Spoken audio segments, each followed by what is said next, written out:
welcome to part two of my interview with my good friend, Chef Marcela Valladolid. She invited us into her home in Chula Vista. I should say I invited myself, and that's an actual true story. I did that, but I've known her forever. We're longtime friends, and we got to know each other many years ago. So I guess I can do that, and I've been told that I can do that again. So I'm not gonna impose too much. Maybe once a month. I don't know. That sounds about right. In the last episode, uh, Chef Marcela, we were in the kitchen and she made fideos secos, which was amazing. A real spicy fideos, which I really love. And in this episode, we're going to talk a little bit more about her brand, Matriarca, which is matriarch. And she is our matriarch of, she was one of the only, if not the only, Mexican chefs on the Food Network that had a cooking show. Of course, there's others, Aron Sanchez, who's everywhere doing all kinds of shows. But it was really important. It was a really important moment in time that Chef Marcela Valladolid was on the Food Network, not only representing Mexican food, but Tijuana and this shared border region between uh, Chula Vista. We say San Diego, but it's really like Chula Vista, National City, and Tijuana that have this strong border connection. But first, at Taqueando, eating antojitos is a way of life from the world's most celebrated dining rooms to the gritty stands and storied market stalls that preserve culture. Life is short, so we must eat well, and here are this week's Antojitos Rundown. Well, as you know, I've been traveling a lot lately, and I did make a quick trip out to Phoenix. And the main goal was to try bacanora. I've had bacanora at events, I had them at Family Style Fest before, but that's not the same. And I would say that, you know, there's a lot of times I can look at photos and really understand a restaurant right away, especially if it's a regional restaurant, a regional Mexican where I've been to the food, I've been to that part of Mexico or Central America or South, whatever. I've been there and I understand the food, so I know what it looks like. But with Bacanora, I sort of had some reservations. I'm like, you know what? I'm not getting this just by looking at photos. So I'm, I'm hoping I'm going to get out there soon, and I did. And this is Chef Rene Andrades, a contemporary Sonoran restaurant. And you've heard of this place. It's very popular. I mean, hey, you got to be popular to be at Family Style Fest. And, really doing his take on that region where you have a Mexican American cuisine that's very influenced by Sonora and also the Southwest of the United States. So at the restaurant, of course, what I really loved, what I loved about my experience at Bacanora is it's really a taquiza. You order some meats and they come with vegetables and salsas and chiles, and you just make tacos with their wonderful flour tortillas. So you get some bone marrow that comes with mushrooms, which is a wonderful flavor. And even though we're talking about the region of Sonora, there are some national Mexican and indigenous ingredients thrown in. So you have some hoja santa in there on the bone marrow. Uh, having the bone in New York coming with chorizo confit, beans, potatoes, and tortillas again to make tacos with the wonderful salsas on the side and some local. Of course, they have bacanora, the which is a mezcal from Sonora, and it's actually done. It's mostly Sonora where you can get bacanora, and it's still not very. It's the least organized of the mezcal regions, and in terms of you can't find a lot of brands. So it's a lot of moonshine style homes that are doing their own. And when we say moonshine, we're not saying something that's a bad product, but we're talking about something that's craft, that's artisanal, and really amazing. Some of the best bacanora I've had are in the backyards of people in the Rio Sonora region. Um, so yes, I highly recommend bacanora. It's a really fun way to enjoy. you know, the Mexican grill. Okay, while I was in town, I stayed at the Rise Uptown Hotel, which was wonderful, wonderful stay, and and got myself a rent a car and headed out and checked out some places. I had not been to Phoenix in a bit. A wonderful breakfast spot, and they're an all day restaurant. Is Valentine, local favorite. Phoenix is really coming up on the dining. They've got great breweries. It's very hot over there, so there's all these breweries that have, um, those misters on the patio so people can keep cool. Greenwood Brewing is wonderful. And the other one I got to check out that has a wonderful burger um, is the Arizona Wilderness Brewing Company in downtown Phoenix. And that's right near the Roosevelt Row Arts District, where there's all kinds of coffee shops and cafes and places to check out, to shop, little boutiques. So check that out. And I finally got to check out Fry Bread House, which is a institution. Fry Bread House was founded in 1992 by the late Cecilia Miller, who was doing traditional Toronto Oldham fry bread and cuisine. Um, and you get those. They really have beautiful, colorful stews there. They're pozole, which is not like the Southern Mexican pozole, but this Mexican American pozole is wonderful. It's a stew. Their red chili beef, their tamales, the fry breads, and you can get these loaded fry breads as well, like basically tacos, loaded with beans and chili beef and lettuce, cheese, tomatoes, really filling. And I also got a sweet fry bread there that was amazing, and I get why they are, still, a really lively institution. People still love to go to. Um, One of the coolest bars I've seen anywhere is the Pemberton, and I got to check it out during the day and in the evening, and it's a collection of these quirky bars, little theme bars. There's a pool bar. It's very colorful in there. There's murals, and really, there's like themed bars that you can just find your own little nook in that place. It's very big, and it's kind of a maze to go around. And so definitely check that out. The other really cool bar I visited was Drop Dead Gorgeous, which is a speakeasy inside Filthy Animal restaurant. Which, man, when I got there, that place was packed. So very popular. I did not get to eat at Filthy Animal, but really nice decor inside, and it was packed. And the Drop Dead Gorgeous is doing amazing craft cocktails.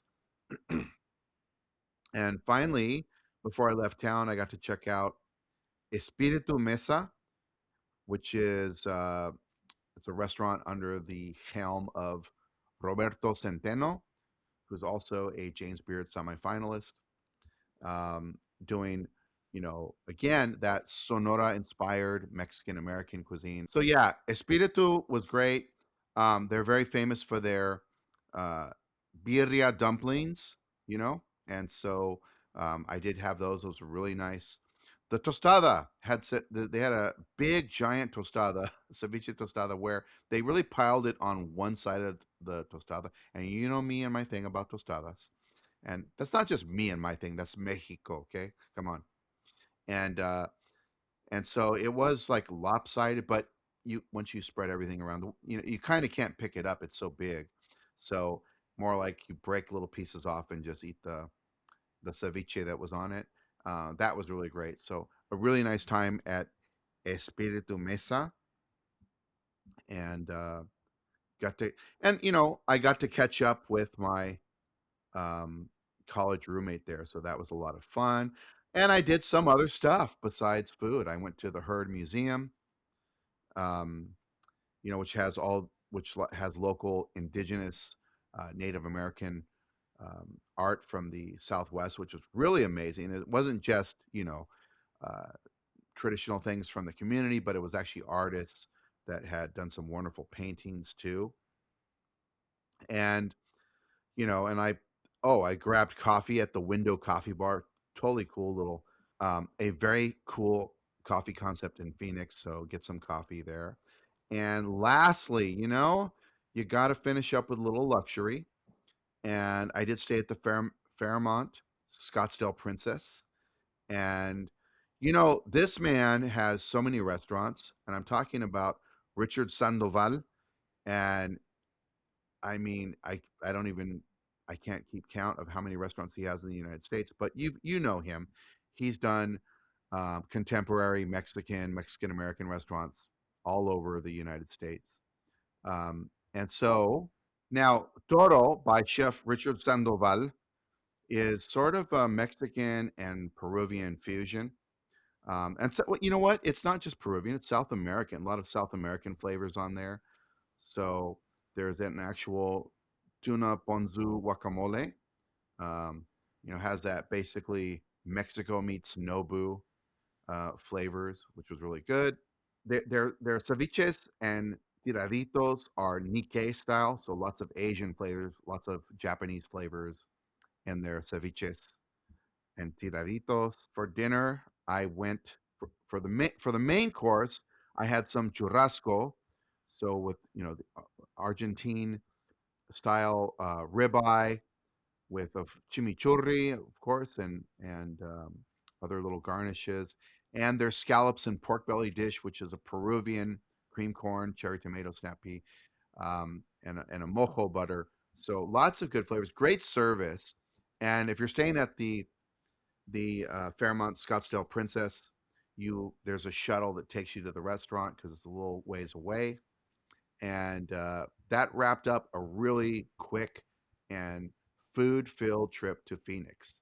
My next adventure took me to San Diego Zoo for the Elephant Valley section of the zoo that has a restaurant inside the Elephant Valley section of the zoo that has a four-course dining experience, which is the Cutano House. So it's a really unique dining experience you can have, while you're having African inspired cuisine, and outside of the restaurant you can see the elephants walking around. So you dine among the elephants. That was a wonderful experience. We had some samosas, a dawa, a broiled black cod, and a braised short rib, finished by a malva cake, and that was paired with wines and spirits. So that was wonderful.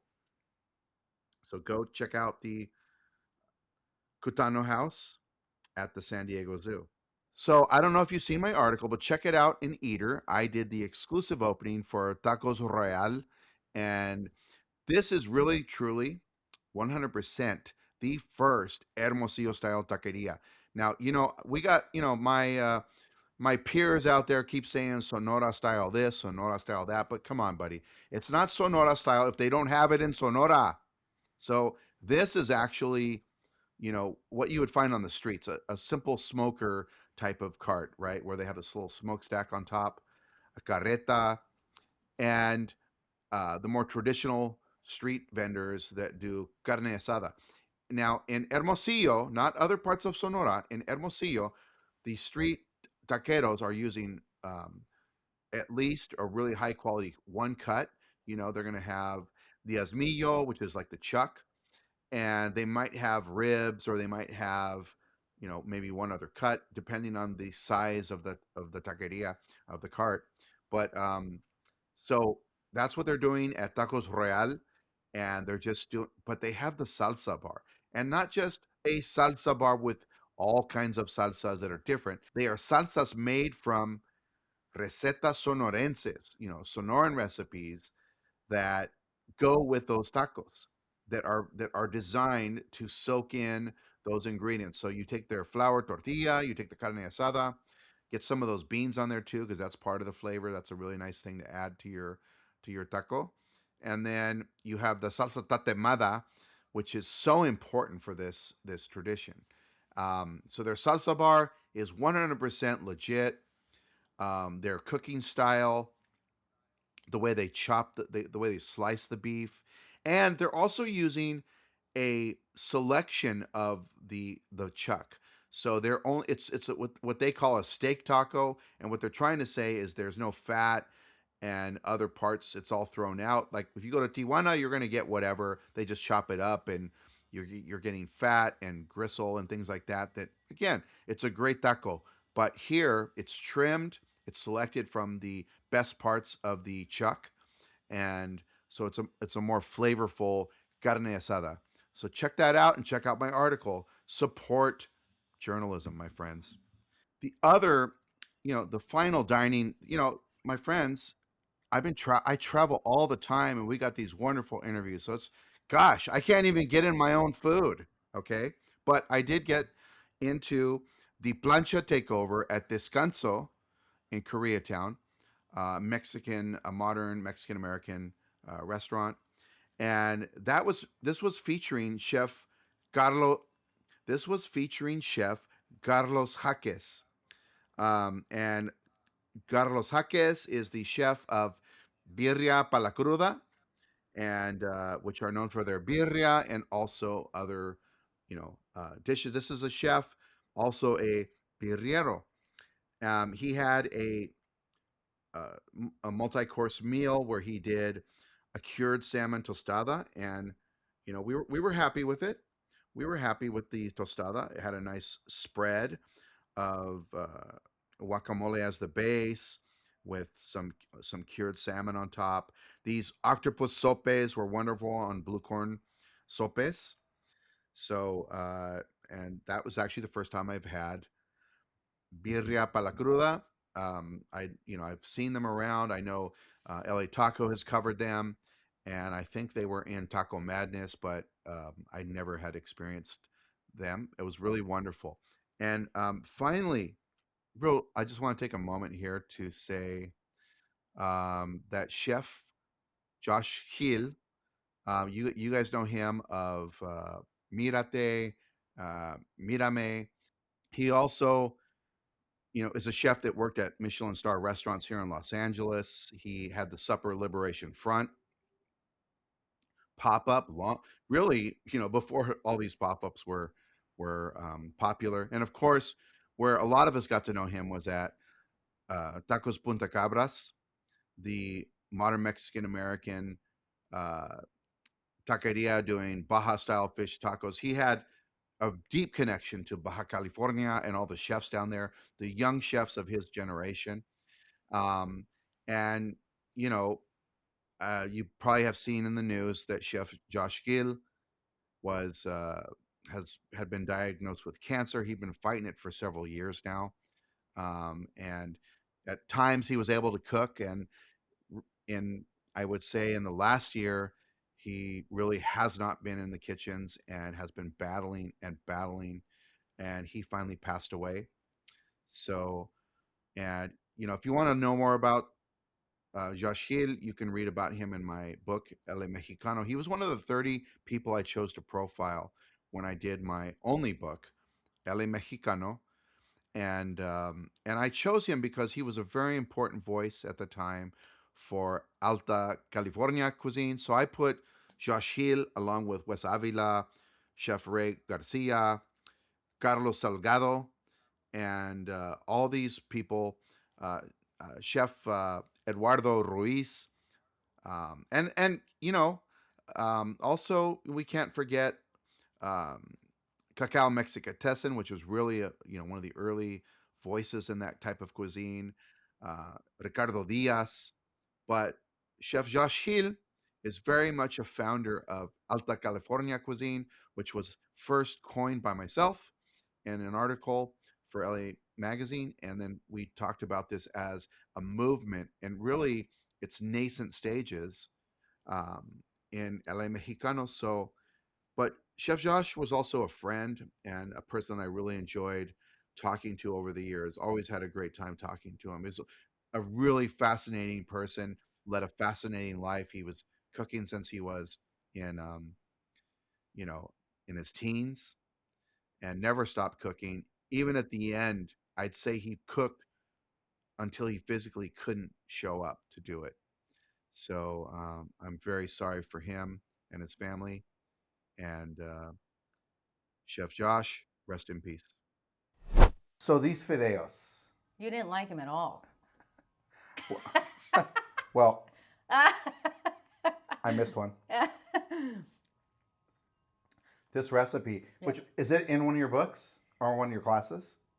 And it is in the Familia It's a cookbook. spicy one. Yeah, I add guajillos y pasilla, which aren't that spicy. I think the bigger kick you got was from the salsa macha. From the from the matcha. Yeah. Which again is the perfect salsa for fideos. I think so. Yes. But I these are agree. really, really good. Thank And I you. know you didn't get a chance to check them before you put them down. I didn't. I And tasted nothing. you put your little molcajete de sal, I did. and we didn't even need it. We didn't even need it. Yeah. No. This is cute. But is this from your company too? No. But I'm thinking of adding it because every time I post it, people go insane about it. So Yeah. I'm thinking of adding it. I like But that. no, these are the fideos that I grew up with.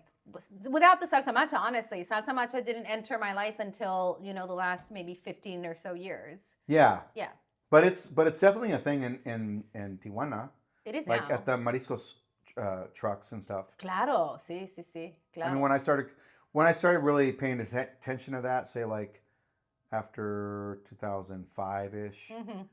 I would see matcha, and of course so. Yeah, but I did not. I have to be honest. Like, I did not grow up with any oil-based or peanut-based salsas at all. Like, I started seeing them like in the carts and stuff, and guerrerense and all of that. Yes, Right. for sure. Yes, of Yeah. course. Yeah. That's definitely one. That's Yeah. one of the ones we're talking about. Yeah. But so Matriarca is this. When was it founded? July of last year. We're babies. Your Sir. babies? Yeah, under a year. July is And- our anniversary. And I just got my care box, Oh my goodness, yes. You have to eat it. and I see. So I looked briefly. I still have not dug into the products. Yes. But the you have salsa matcha, Sí. several, right? Una macha and the hot batch. And a hot batch. Yeah. So it's just the same version, just spicier chiles. Okay, so you have that. Mm-hmm. You have corn flour for making Harina, land rice from Yucatan. right for making tortillas. Yes. And what are some of the other products that you have?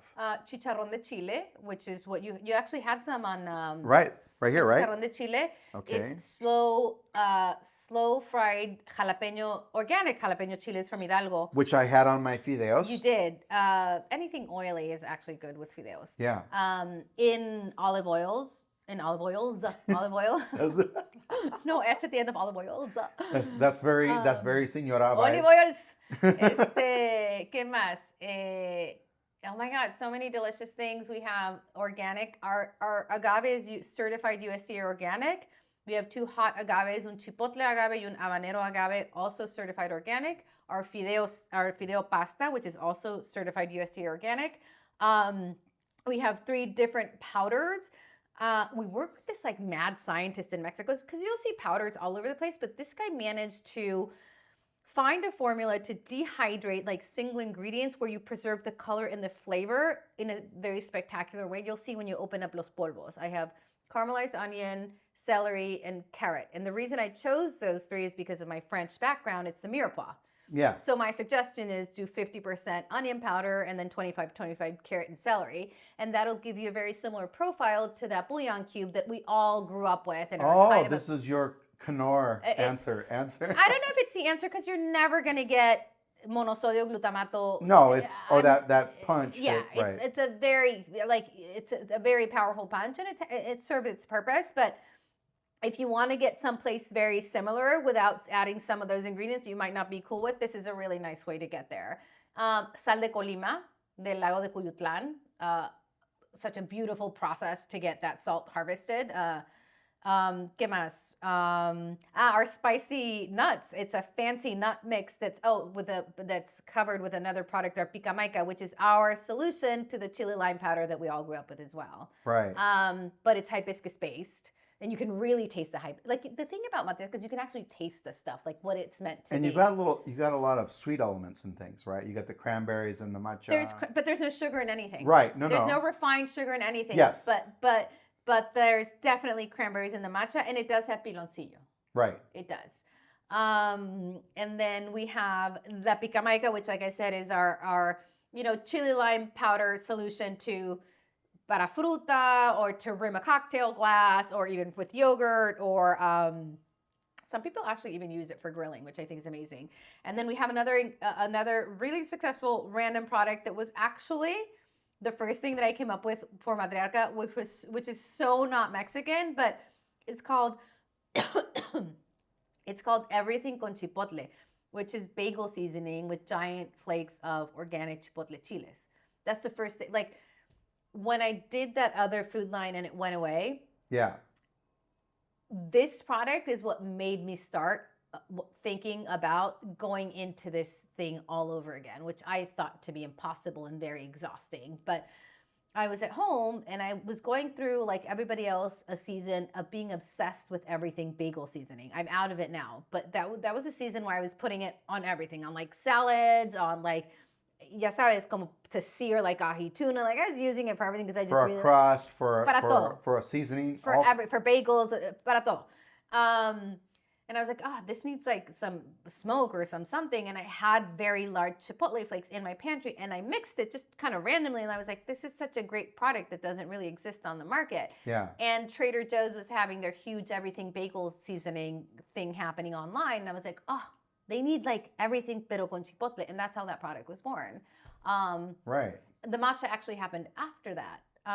So that's a product. And then what else do we have? What am I missing? Los polvos.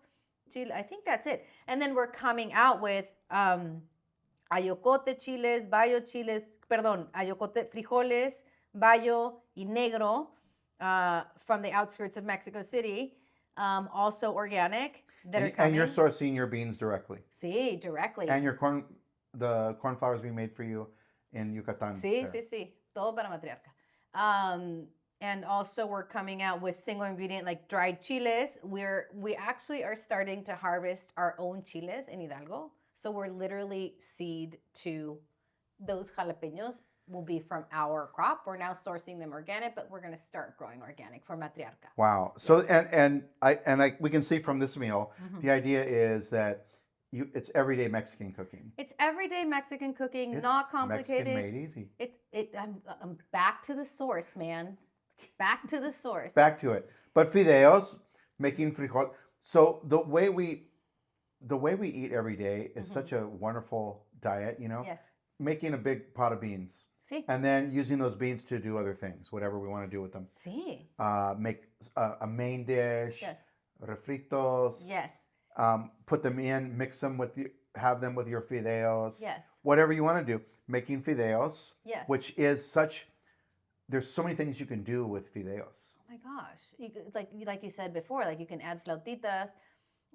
And just the simplicity of these things are so packed with flavor and nuance. Like I'm on a mission to tell people how easy it is to make a tortilla from scratch. I do it every day, every single day. Yeah. That's my lunch. It literally takes me 15 minutes. Like once you get it down and you understand how to make them, and I'm like, can't this be like a process? Like when did tortillas and maíz become the enemy? Sabes? Like there's so much here and it's so easy. There's enough.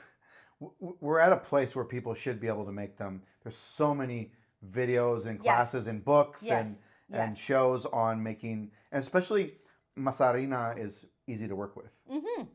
Absolutely. It's not like they're grinding. No, they're not nixtamalizando. They're not cooking the corn with the slaked lime. Like we did that for you. Like it's all good. Aquí está la harina. It's a craft version of what they've been using all along. Completely. We're not even going to mention that company. We're not. Doesn't exist. Doesn't exist. No, I mean all of those companies. Listen, they're my inspiration. They're the inspiration. Well, I'm talking about Matriarca, so there's gratitude there for sure. We jest. Yes. I mean, when you go to the street, that's what they're using. En los restaurantes también. I'm always surprised by the people in my space. They'll say like, well, it has to be nixtamal to be a great taco. I'm like, have you ever been to Tijuana? Because every single taco, not one of them is made with nixtamal. Yeah. But at home, when you're trying to, be healthy, let's have our industrial tortilla on the streets because we're eating the guiso more than we are the tortilla. Totally. Right. And so, but at home, where the tortilla might be sort of a big part of what you're having, some beans and tortillas. Completely. fideos and tortillas. For us, it's like, I don't know, like the bread at the table. My children growing up with tortillas at the table with every single meal, no matter the meal, and I think that's beautiful. ¿Sabes? Yeah. Like they're getting the real. Well, like I said, I'm not grinding corn myself, y yo no estoy nixtamalizando, but they're getting a very close to a very real experience of what it is to eat a tortilla in terms of flavor, in terms of texture, in terms of nutrient density, and they expect it, which is Yes, and I love the way you're coming from it. Like Matriarca is not talking down to you, not saying that that stuff is bad. You're saying that if you can and you're able to do this, this is another way to eat these foods. I just feel that like kind of like that Gwyneth Paltrow wellness kind of space, ¿sabes? It's like, no, pues las mexicanas, we also want like the healthy stuff. Like we don't need a lot of that stuff that she's pushing. But what I'm saying is, la mujer mexicana is kind of not included in a lot of those conversations about clean, organic, self-care, wellness. Like it's starting. That's what Matriarca is.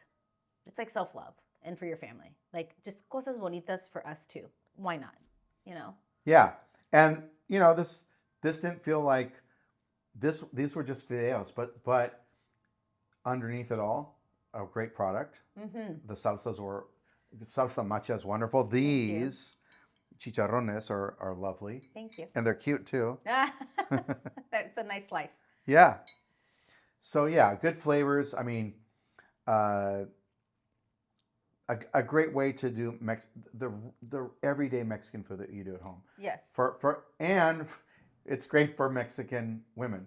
Yes. Not just, I mean, anybody can use these products, of course. Of course. I call them the building blocks. Like I might end up going back to prepared foods. There's a huge market for it. When I was looking at those numbers for the Safeway brand, Yeah. our biggest seller was actually marinated meats. And I showed this to my partners. I was That's like, right. You had tortillas, but I forgot you had the meats too. you know how takis are now all over the place in their healthy version? Yeah. We came out with flaquitos. Before that whole boom where everybody was making takis, I was like, we need a version of takis that is que usa anato, not artificial, dye. Right. And we created flaquitos, and it was a bestseller too. And then the wave of everybody like the Trader Joe's, like we have all these taquitos now, or takis. Oh my God, takis.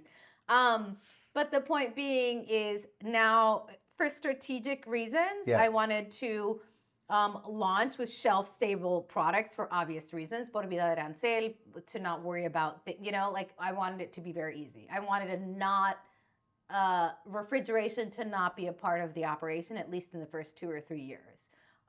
So that's why everything is shelf-stable. But eventually, I think I do want to move back into those things because there's a huge market for it. Clean. Yeah. Clean para la familia. No, I mean, Eso sí no hay. these are absolutely things that I would use because I want to have good fideos. Yes. Fideos for me and beans for me can last for weeks if I make a nice pot. Yes. And I can do all kinds of things I want to do with them. And it's a nice quick meal and it's delicious. Mm-hmm. And it just... You saw my girl just walk in and grab a huge bowl and... She came for the fideos. She smelled it.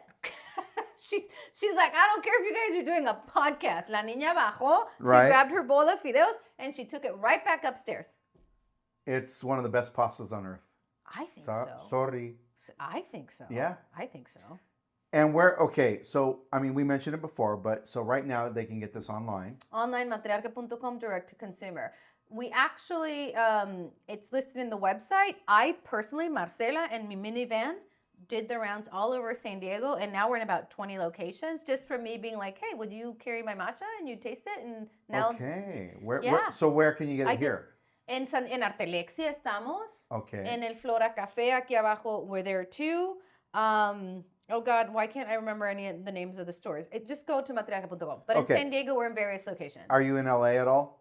I think we're in a couple little shops in LA, but I haven't even done the rounds up there. We haven't really done an outreach. Right. At all, other than like my social media. Okay. So on the website it says where they can go in store and get your But stuff. our biggest business is direct to consumer, Right. which is purposeful because obviously that's where the margins are. And for my listeners, I really recommend doing this because obviously we don't want to go to give Bezos all our money. Go directly to these companies Oh my God, yes, is the please. best way to do it. Yes, please. And obviously, that's such a great point. Like, we work super hard to ship as soon as possible, but we're obviously not Amazon. Like, if you order right now from Matriarca, it's not going to be at your doorstep at 5 p.m. Like, I Right. think people need to understand It's like exactly the what you old just said. days. You and I are still alive. We used to wait for our mail and we didn't have a notification. Yes. It's actually a nice surprise to get mail. Yes, exactly. I love snail mail, by the way. Whereas, like, yeah, exactly. And it's not snail mail. No, it's not. You sent my package and it didn't take that long to get No, there. no, no, no, no, no, no. We have an extremely quick kind of shipping Yeah. setup, so that's not a problem at all. So But order direct for all your, for sure. whenever you can, use a direct supplier. Yes. And then you're going to be, you said you're coming up in some markets. We are. I don't want to mention it because we haven't locked anything down, but a very big market in Mexico, high-end market in Mexico is very interested, and they have, by the end of next year, they're going to have 10 locations, which would be huge for us because that's how we want to grow organically. We can't do a nationwide. You're a cross-border woman. So. Oh, 100. And that's the thing. Like créeme, I'm waiting for that moment for me to say, Matriarca is available at the high-end markets in Mexico and at the Mexican markets in the U.S. and the high-end markets in the U.S. Like, I think Matriarca has that potential, and from the response that we're seeing, that's why I was so focused on the packaging. Even though I'm like, the product speaks for itself, yeah, whatever, I was like, no, we need to be really strategic because there's a quality and a story here because of the quality of these ingredients that we deserve to be on the shelf at those high-end markets. Even if our price point is even lower than their high-end crap. Like, we can be there. It's also a statement, too, because for growing up, you and I would see fine products would be coming from Europe. Yes. Not absolutely. Mexico. Oh, yeah. The worst is coming from Mexico. The worst tortillas. Listen to me. Like, this is limited edition, so that doesn't apply so much to the conversation because we can't mass produce it, right? Because of the nature of the product. But we're making a tea from the chinampas in Xochimilco, okay? So you obviously know what the chinampas are. Yeah. For those that don't know, it's these floating gardens that have been around for thousands of years with a soil that's so rich in minerals and nutrients that obviously whatever grows from that soil from the river, has but silt from the river, yes. full of silt from the river. Oh my God, and they actually, the process is so amazing. Like, they'll pull the mud from the river and they'll make these little beds and they'll put the seedlings in that mud because it's so nutrient dense, and then they'll transfer the seedlings to the earth of the chinampas. Like, it's the most beautiful thing in the world. So tienen un sistema sintrópico, I don't know how you say that in English, where there's very little like human interaction, and the ecosystem itself nurtures the plants and they nurture each other. Right. As they should exist. It gets its water naturally. And its nutrients, like if one plant has nitrogen and the other one, like they feed each other. So, and off of that system, we create this tea blend that we're coming out with, limited edition. And it is so, they've mastered the process so beautifully that even when they dehydrate, tiene manzanilla, it's got chamomile, it's got fennel fronds, it's got all of these beautiful kind of medicinal and very delicious. But they dehydrate it, and they've mastered the method to the point when even in dehydration, they preserve both the color and the shape of the flower. So it's like a confetti. Wow. With the most incredible flavor, and you get the most beautiful and delicious tea. And I'm like, who does that? You. See, but that's what I'm saying. Like, why can we not be in the fancy, like, this is an ancestral process with a 2,000-year history, and like you're telling me about, you know, these trending viral videos and to get on a shelf at like Erewhon. Like, no, like it's really beautiful product. Yeah, I mean, I think we do need this because we're still fighting this fight. It's 2026. We're still trying to convince people that Mexico has this long tradition. We're always having to fight the colonizer viewpoint of, oh, everything was brought to us, and you know, you see me, I'm fiercely fighting that. You're fighting the fight, homeboy. You sure are. But it's really, you know, what I said years ago to people. I had this guy get upset about what I was saying, and I said, look, if Jose Andres, who we love, who is an angel on this earth, he is, can say that a dish that has no Spanish ingredients, which is paella valenciana, if he can say that dish is Spanish, then I can say this dish is Mexican Mm-hmm. without your bullshit. Yes. That's all. Yeah. That's all we're really asking for. Yeah. But having, our nice products and chefs and cooks that are well known help kind of bring this education to people. Yeah. We need everything. We need all that. We need, our indigenous community represented. We need the Mexicans cooking Mexican food, but we also need products that highlight that we also have this tradition. Yes. And their traditions are only fancy because they're valued. Yes. They're also ancestral traditions, Yes. that Yes. go back a long time. Olive Yes. oil, fine olive oil. That's course. that's been around for a long time. Mm-hmm. So if we can value an olive oil from Spain or Italy, we can value corn flour from Yucatan. Thank you. Thank you for saying that so beautifully, because that's exactly it. Like, it's if you just go down to process and quality, we have so much that's not taken into consideration and not considered in those bigger platforms or markets or whatever, for those reasons that you mentioned. And Matriarca is simply that. It's simply that. It's like, it's high quality, it's everyday, it has a beautiful story, beautiful sourcing. It's me screaming at the world, like, we deserve to be seen in this way, in this really beautiful way. I love it. Are we going to have clubs? Thank monthly you. subscriptions? Yeah, we're working on Okay, all let's of get that. that. I know, we're working on all of that. There's so and much more to products do. are coming. More products are Oh coming. my gosh, yes. More visibility we've is got coming. dried chiles in the pipeline that will be ready in the fall. We've got 3 heirloom beans that are being grown that are harvested in the outskirts of Mexico coming in the fall. Jabones artesanales made for a woman in Mexicali. Wow. And Mexicali coming in the fall. And we're actually returning a lot of the small batch artisanal homeware products that were very successful when I was doing Casa Marcela. That was my brand before. Right. Matriarca. Yes, that was. Yeah, so I wanted to pivot and get all this food stuff going, but I didn't like the name, honestly. I didn't want to be I wanted it to be bigger than me. That's why we pivoted to Matriarca. So now all of the houseware, tabletop linens, textiles. Not like the cat. No. Named after you. No. That's all the narcissism we can handle. So we wanted to bring everything under Matriarca. So that's where we're going. I love it. And again, this is, this podcast wants to support something that's made by a Mexican woman. Thank you. That's sold directly. Yes. And in a world right now where it's being taken over by huge corporations that are swallowing up everything, That is we crazy. want to support independent brands. Thank you. And especially in our community for a lot of reasons in this world right now. And Yes. okay, so matriarca.com. Yes, sir. .com. Yes.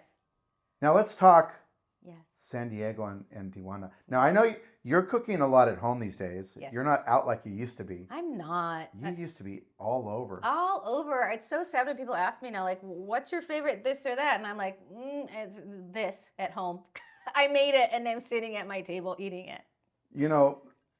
And again, I feel fortunate that I caught you at a time that you were going out there, and we had this best weekend. Yes. Several days in the Valle de Guadalupe. Yes. It's so memorable for me for so many reasons. Yeah. The food we had, the wine, the that one dinner at Corazón de Tierra, Yeah. which doesn't exist anymore. Yeah. But I also remember that I hadn't booked a hotel, and I was looking and I couldn't. Right? We didn't have. I felt like at the time we didn't have all these apps now that we. Of we do. course we didn't. And you were staying at that hotel there in Ensenada. Gosh, I don't even remember. Anyways, but they were sold out, Mm-hmm. and I was like, "What do I do?" And like Valle de Guadalupe did not have all the hotels it has now. Yeah. And they were always booked out because so many people were staying. Yeah.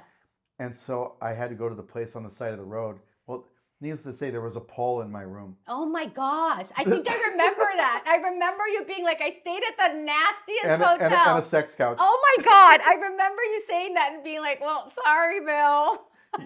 So I was like, okay, it's going to be for a few hours. Yeah. I remember that. It was one of those remember that. moteles. Yeah, of course it was. By the hour. Absolutely. blocked off Yeah. for the dates. Yeah, the thing where there's like a You curtain. you park the your curtain. car you There's park a your curtain, car and you put the car inside. in the curtain. Yeah, of course they're all over Tijuana. They're all over Baja, sadly. Yeah, but yeah. Yeah. So that was also the only time I stayed at that hotel. Yeah. Like now there's plenty of places to stay in Ensenada and Yes. Valle de Guadalupe.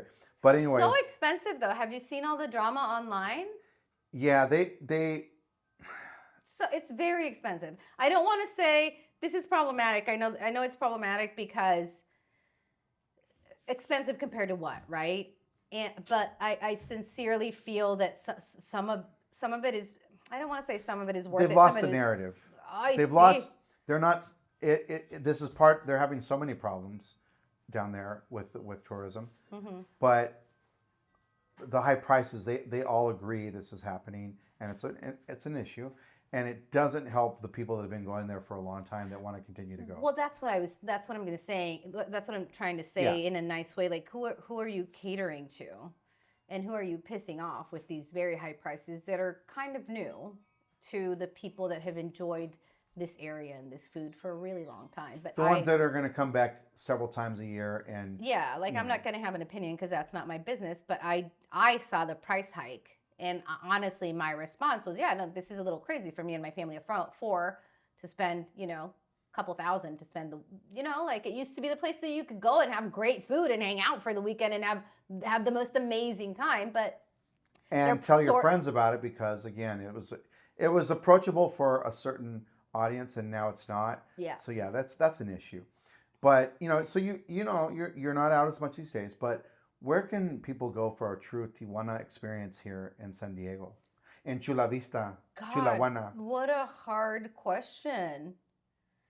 I've had great food at Mujer Divina here on 3rd Street. We love her. I love her. I'm actually probably hosting a pop-up in her little matcha space that's between her brunch and I love that. Yeah, that's my goal for September. And I love her ADHD, where she's like keeps on building more restaurants. Oh my God, I was there last Sunday There's with Mujer the kids. Divina, Mujer Divina, y luego la matcha, y luego el brunch divino, like all of it. And I was sitting there with Philip, and I was like, esta mujer cómo trabaja, güey. Like she would jump from one restaurant to the other restaurant and back and forth, and her husband was there, and I was like, God bless her, dude. She's the hardest working chef in Chula Vista. I love that place.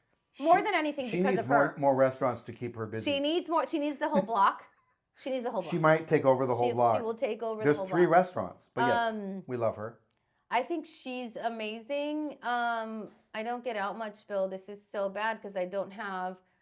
Aquí es Texcoco continues to be an institution. I haven't been there in a really long time, but do you remember that place? Yeah. They still get rave reviews. I just saw the other day. So Okay, and that was the original barbacoa spot down here. Yeah.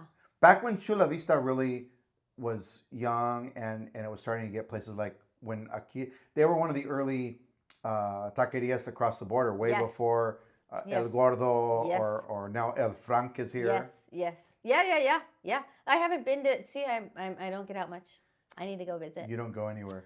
No, I got 2 kids. I got a dog, a cat, a rabbit, and a crested gecko. Like I'm not going anywhere. Okay, well let's. I don't want to stump you on a San Diego list. Like you and your sister never have argued. No. Not even as kids. I mean, maybe a couple times, but not really. And you and I also get along really well. Yes. Have I ever pissed you off? No, I love you dearly. I think you're awesome. I love you dearly. Even when I'm out there doing my pit bull. I love the pit pit bull. bull. I actually Dale. I love the pit bull bill more than any other bill. Actually, yeah. No, I'm in. I'm committed. So you might have seen that I'm a pro. Now I say tamal in my personal life. Sí. And tamales, but I'm Chicano, and I have grown up with tamale. And over the years, like that word kept coming up when I and people in the Mexican American community say tamale. But then I also learned about the Mississippi Black Tamale Trail. Are you aware of this? No, I am not. Okay, no. so African Americans in the Mississippi Delta started doing hot. You ever heard of hot tamales before? Yep. Not the ladies, but the actual hot tamales that were a thing. There's a song back in the, gosh, I can't even remember, 30s, 40s, Yes. called Hot Tamales. Yes. And it was because of black people making tamales in the Mississippi Delta. Oh my goodness! Like And actual corn husk, the whole deal. yes, but they were super spicy. So they, obviously they learned it somewhere from Mexicans and started doing it. But there were all these. There's like a black tamale trail from the Mississippi Delta. I had no idea. And so What are the fillings? I'm so curious about this. it's pork and beef, but Same thing, they're very super similar? spicy. But they're similar, but they're made from corn flour. Yes. They're not made from nixtamal Yeah. or masa preparada Yeah. or anything like that. But they're made from corn flour. Savory.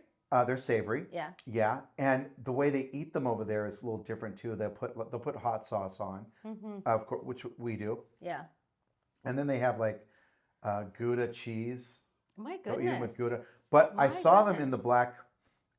black restaurants, like soul food restaurants, in Los Angeles as well, and like what they call the black taco is the crunchy taco that the Taco Bell taco Yeah. is what they call a black taco as well, because that was taco night. That's everybody's taco night, right? Growing up in the United States, Yeah. having the hard shell tacos. But why is it called a black taco? I understand the white. Because in the black version of it. community, that was the taco that they knew. Wait, so that crunchy taco is born in the black community? No, Oh. it's ultimately from Mexicans, but the black community sort of has claimed it like as something that they grew up with. Got it. And so they say, I was at a soul food restaurant one time, and he goes, the owner goes, "Hey, you want to try a black taco?" And I'm like, "Yeah, of course." What does that mean? What is that? And he brings me out a crunchy taco. That I'm like, I had no I idea go, this so was a thing. so by the way. taco from Taco Night in America is also a black taco. I had no idea. Yeah. So after I heard Black Americans saying tamale and a lot of Chicanos, I said, okay, I don't care if people say tamale. I say tamal because I have more of my mind in Mexico when it comes to food. But I know you're a staunch, don't say tamale. You know what? I don't want to be a staunch anything these days, but honestly, there is a part of me. I'm much more. I used to be like, cuando decían como, you know what? Which one also really bugged me? Que decían como Spanish rice en lugar de arroz rojo. I was like, it's not Spanish rice. It's arroz rojo. But the tamal thing, Yes, I Spanish think, rice. Go to hell with that. Yeah, no, I was like, no, it's arroz rojo. But the tamal thing, I think it's a way for me to preserve my deep love for Mexico and things just getting bastardized all along my upbringing and in being in a world of food and in being in food media and all of that. I, of course, did not have the context of the entire Black community making tamales and calling out tamales so they can, Blacks and Mexicans, we're and good. white people and We're good. Chicanos. And Chicanos, like we're good. That's solid. But I think for me, it's just, es como instead of calling me Marcela, que me digan Marcela, ¿sabes? Like it's almost, you know what I mean? It's like, You're holding on. I'm holding on for dear life, especially because of Matriarca. I don't judge, like you can call it whatever you want, honestly, but I think there's definitely a part of me that feels like that there's a fear of losing things. Yeah. Fear of losing how things, to me, are supposed to sound, No, which might seem unfair. No, I think if you grow up in Mexico, like if you are from Mexico, you have this strong connection. If you are a cross-border person, but really, I am. Really your upbringing is Tijuana 100%. and Mexican national experience. Yes. Where Pati Hinich, I actually was arguing with her online many years ago about this, and she was like, it's tamal, you guys are crazy. And Sí. so, she grew up in Mexico City. And I think that's the thing. And I think that's the thing is, Yes. Honestly, it has to do with, now I'm not going to include her in this. For me, it has to do with ignorance. I had no idea about these stories. ¿Sabes? I was and I say this often, like, it's such a different experience to grow up with these recipes and foods on the Mexican side of the border than it is to grow up with them on the U.S. side of the border.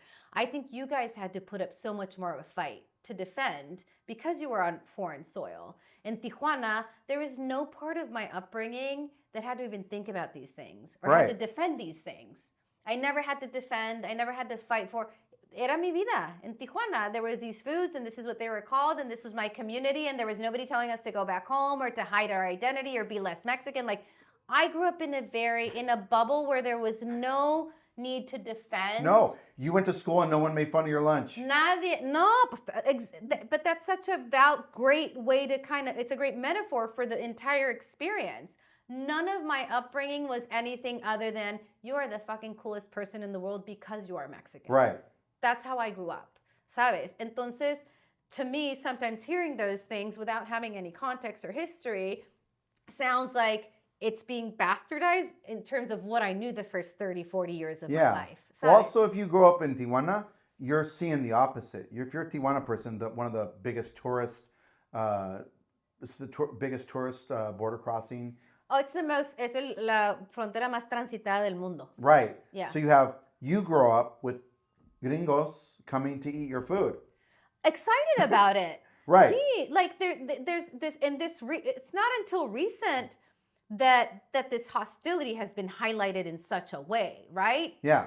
But growing up, there was no part of me that felt like I had to defend mi mexicanidad, para nada. There was no part of me that felt that in any way. But I was growing up in Tijuana on Mexican soil, ¿sabes? There was no intervention from any outside source telling me how to pronounce, how to eat, making fun of my lunch, making fun of my... Yo soy de tez blanca, pero mis amigas eran de tez morena. It wasn't a conversation. Right. ¿Sabes? It just wasn't a conversation. So, tamal, for me, I'm the best way I can kind of make something similar is saying when people kind of bastardize my name and say it with a very American accent instead of saying Marcela. Like, that's what I feel in my heart when people say tamales. I'm glad. Do you like tamales? Well, but that's plural, so it has to be tamales. I think it feels less like in my ear when it's tamales. A tamale. I think the el singular, tamale, that's the one I get a little weird with. Stay that way. I don't even know why. Stay that way. Okay. I'm okay with it. Okay. Whatever makes you happy, Bill. Just when you... I feel like somebody just came home. When you go at it online, I'm going to stay out. Okay. I'm going to stay out. You know what? I back down because some people get really offended. No, People get crazy. Because here's the thing that happens on social media when you have a platform.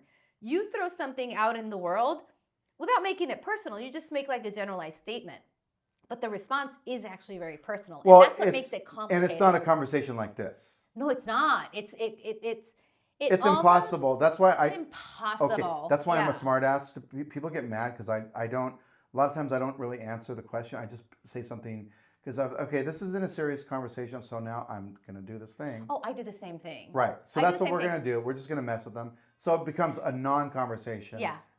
Oh, I just did that the other day because there was this whole post about ahorita, the word ahorita, how we use it for everything. Yeah. When are you going to call me ahorita? When are you going to clean your room ahorita? And one of my comment to that kind of reel was I literally, because I did, banned the word ahorita from my company word chat because I would ask for something and somebody would be like, ahorita te mando the file or whatever. So I was like, you're not allowed to say ahorita. You need to tell me 5 p.m. or Thursday or in a month, but do not say ahorita. So I banned it. And somebody was like, no, I know what you mean. Yeah. No, that's a blow-off word. Completely. It's like, I don't know. You know what the one I hate? When I feel like it. The phrase, si Dios quiere. Si Dios quiere. What? Wait, whoa. When I hear that one, I'm like, divine intervention might you're make saying it happen. That means you're not going to show up. Exactly. Si Dios quiere. I agree. How can we get mad if God doesn't want it for you? That's God. No, but ahorita is the same I way. actually- Like, yeah. what time are you coming to the party? I banned si Ahorita Dios voy. No, quiere. shut up. Is it 7 p.m. or is it 10 p.m.? Don't say ahorita. So I banned it from the chat. And somebody in the comments was like, oh, you're being ridiculous, blah, blah. And my response to that whole thing was like, ahorita te marco. Because I was like, this is not, the point of this is not to reach like a civilized kind of. No, it's not. It's not. You and I had a very. See, I thought you were going to be more fire here about this, but no, it's I'm a very. not fire about anything anymore, Bill. I'm not. I'm really. It's over. Not. It's all done. Puta, ya me cansé, Yeah. güey. Yeah. I just want good fucking fideo. Good. Sorry. Like, that's Good all fucking fideos. That's all I want. That's all I want for me and my kids. Like I want very little drama. Con chile. Con macha. Con macha. Picosita. Nada más. Y ya. Y ya. Y todos los demás. Como dijo, like Sharon Stone said, the other day. She had the best way to describe it. Yeah. She said, ¿cómo se dice los que cuidan las puertas de los clubs? She said, I work my own door now. Yeah. I work my own door. Bouncers.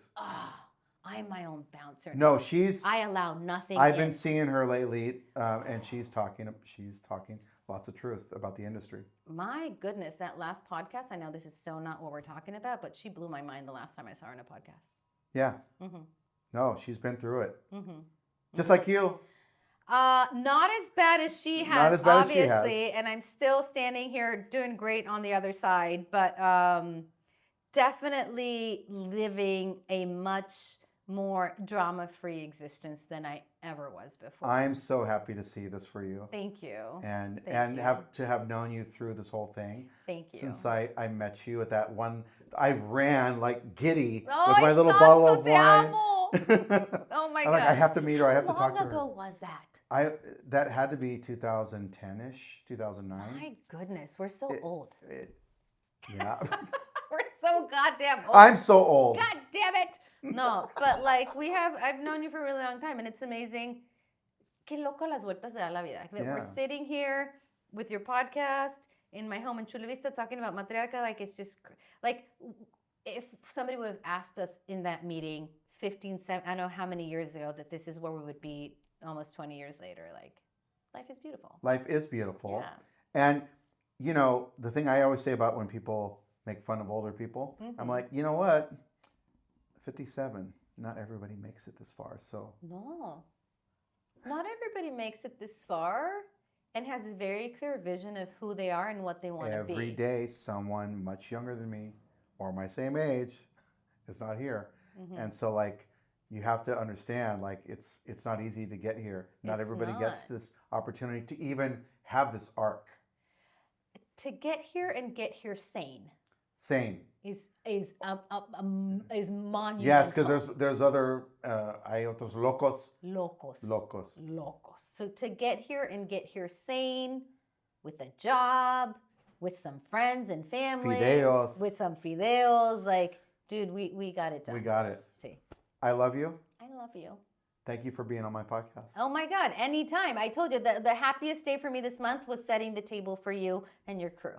All right. Thank you so much. This is amazing. Thank you. Enjoy. I'll get you more fideo. I feel like one of those rich people here, you know. you're Eres sitting- el padrino. Eres Right, el yeah. padrino. Eres el padrino. You're sitting in Philip's chair. Eres el padrino de Maybe la. you eres could be el- on the other side and we can like talk like the king and queen. there. Exactly. We only do that when we have a little cuando tenemos una pelea. Entonces he'll sit here and I'll sit on the other Oh side of the yeah. table. And, Exactly. right. So the plant in the middle. Exactly. It's like a wall. It's like a And- divider. Exactly. No, this is I'm so like I said before, I'm so protective of who and what I bring into this space, and how great to have you here. Like, it gave me so much. I had no idea that I thought the podcast was going to be like virtual, whatever, and you were like, it's at your house, and I'm like, oh my God, that's amazing. Like, that's Yeah, we totally just amazing. invited ourselves. No, that's like you no sabes. You like puse mis borreguitos. Like, I cleaned the house. I set the table. Like, me hiciste la vida. Like, it made my month. Thank you so much. Thank you for Please come back. having us. Of course. Thank you. Thank you for tuning in to the Taqueando podcast this week. And be sure to tune in next week for another episode. And please leave us a rating or review wherever you listen to your podcasts.